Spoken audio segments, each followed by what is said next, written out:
조선 성리학으로 넘어가기에 앞서서 조선 성리학의 원본이라고 할 수 있는 주희 성리학에 대해서 간단하게 말씀을 드리고자 합니다.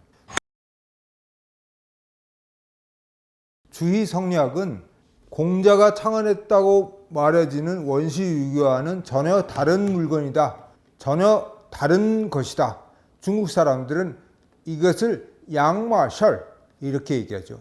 두 가지는 서로 다른 물건이다라는 얘기죠. 주희 성리학과 공자의 원시유교, 공자가 춘추전국 시대에 창안했던 유교라는 가르침을 우리는 원시유교라고 호칭할 것입니다. 원시유교와 송나라 때 그로부터 공자로부터 1500년이 지나서 송나라 때의 주희가 창안한 성리학은 양마셜, 전혀 다른 물건이다 이렇게 얘기해야 된다는 거죠. 주희는 자신이 창안한 성리학의 정당성을 확보하기 위해서 공자의 유교 문헌에 주석을 다른 것이지 공자의 원래 모습에 대해서는 전혀 관심이 없었습니다.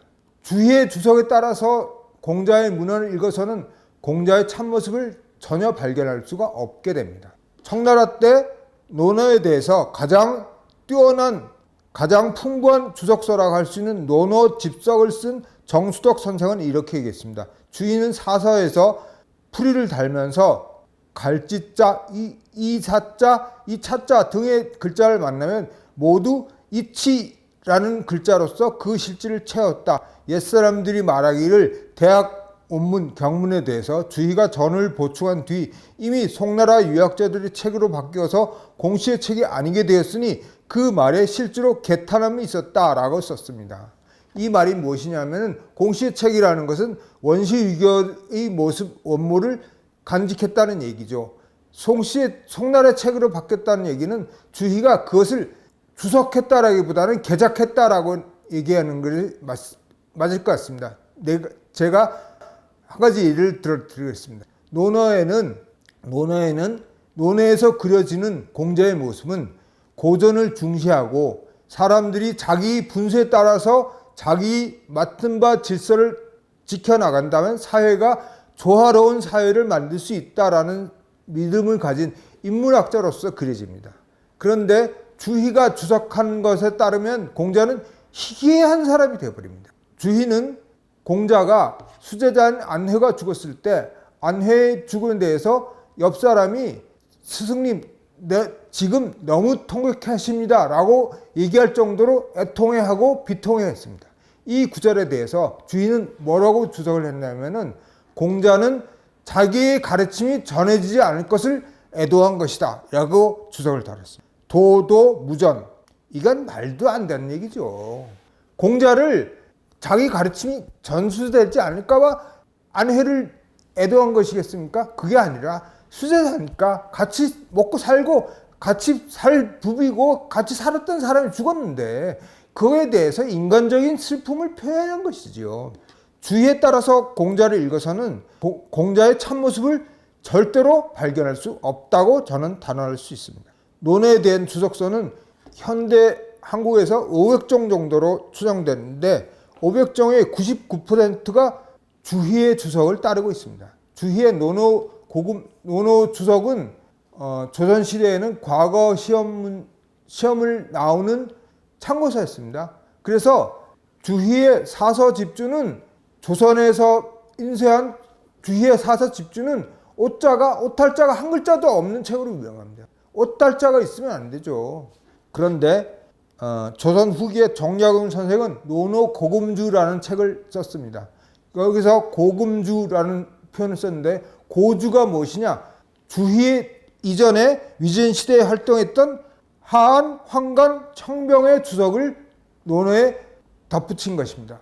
그들의 주석은 어땠는지, 주희 이전에는 논어에 대해서 어떻게 주석을 했는지를 밝힌 것이죠. 금주라는 것은 주희주를 얘기합니다. 이 두 가지를 대비해 본 것입니다. 우리가 오늘날에도 주희의 주석을 따른다면은 정여운 선생으로부터도 200년 전에 활동했던 정여운 선생으로부터도 후퇴하는 것입니다. 우리는 주희의 주석을 따를 수가 없고 주희의 성리학을 너무 사야지 그래야지 우리의 새로운 분야를 새로운 시야를 확보할 수 있기 때문입니다. 제가 조선 성리학으로 넘어가기에 앞서서 주의 성리학이라는 것이 무엇인지에 대해서 간단하게 이번 시간에는 말씀드렸습니다. 주의 성리학은 노노 시대, 공자 시대, 노노가 춘추 전국 시대에 공자가 살았던 시대라고 말할 수 있는 원시유학과는 전혀 다른 것이다. 주희가 자신의 생각을 관찰하기 위해서 주석한 것이 주희의 주석이고, 그것에 따라서 유교를 공부해서는 원래 공자의 참된 모습을 우리가 알 수가 없다라는 말씀을 드렸습니다. 한 가지만 더 말씀드리겠습니다. 논어에는 이단에 대해서 공자는 이단을 공격한 적도 없고 이단을 위험시한 적도 없습니다. 이단이라는 것은 오늘날에는 자기 가르침과 다른 것을 이단이라고 그러죠. 그런데 이단이라는 단어가 논어에는 한 번 나옵니다. 한 번 나오는데 그 단어는 양단이라는 뜻으로 쓴 것입니다. 두 갈래, 양갈래, 양단이라는 뜻으로 쓰였지 오늘날 말하는 자기 가르침과 다른 가르침을 지칭하는 말로 쓰지 않았죠. 그것에 대해서 주인은 뭐라고 주석을 달았냐면 도가와 불가, 이것이 이단이다 라고 주석을 달았죠. 이것은 틀린 주석입니다. 주희가 자기 자신의 중화중심주의적인 시각 때문에 이런 틀린 주석을 다른 것이죠. 청나라 때 초행이라는 사람의 논어 부서에서는 이단을 서로 다른 부류를 서로 어긋나지 않도록 하는 것이라고 주석을 달았습니다. 이 주석에 따르면 이단이란 양단이라는 뜻에 지나지 않는 것이죠. 이단에 대한 공격과 배척은 전국시대에 와서 맹자 때부터 시작됐다라고 보는 것이 정설입니다. 오늘 드린 말씀의 요점은 주희 성리학에 따라서 유학을 이해해서는 유학의 본래 모습을 우리들이 이해할 수 없고 성리학적인 왜곡을 할 수밖에 없다. 조선시대의 선비들이 주희 성리학 때문에 왜곡된 시각을 딸딸 외우고 자기 신념으로 받아들일 수밖에 없다라는 점을 미리 말씀드리기 위해서 주의 성리학에 대해서 말씀드렸습니다. 오늘은 여기까지 말씀드리도록 하겠습니다. 감사합니다.